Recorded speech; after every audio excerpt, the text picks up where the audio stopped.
nantwie ensofa kooko da odwan kooko nya ne da ne wiase asai ponko mu nyina so ede na ma human being yetumi hu sa amane no ama obi kwant me ntana se obi ko gya na moja tatatata eye overcooked food and lack of raw food overcooked food and lack of raw food so me ma brand here be practice o say on try di o ma me hade ni kooko ni ye serious na so na pa obetimi ho katakata wani na di raw food wa be boso me ne hade abiri okoshia maku apem aburu na da amase wow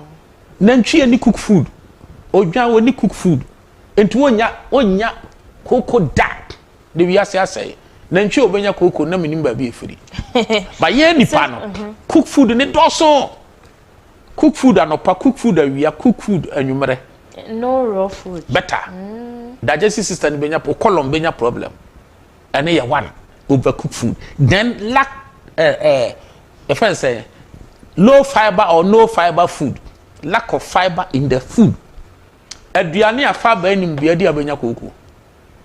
anything ye nya no brodo no it's like Ghana for say brodo ye part of your aduane abna wo ka wo say ye di break fast breakfast now you break fast na say you di light food then you consider brodo say you light we ye tea di brodo bomu a light no nya light wa that be anya light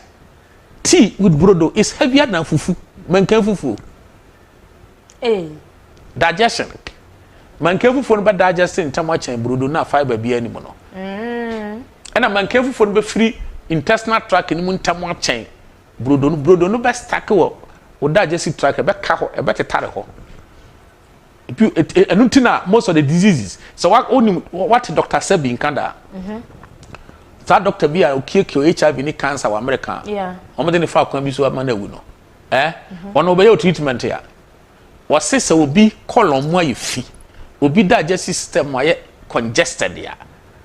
ono ma dobi anya dwuma the best medicine kwanya dwuma ono be treat wa odi kan your colon cleansing cleansing your body ni nyina oma woni cook food for about a week no a cleansing system no we ansa na wa ma woduro wo ye cancer e den ye pa ne ko so ha no e dey na ma obi system no digestive system na congested brodo ye one but this time obi ko chinkosu ya de di brodo abna sa brodo dia na odi ni free system mu da eno no ne manka fufu den na e be digestive system eti kooko asama ye ka no eye brodo eye samunuane eye mu fita eye no fiber food okay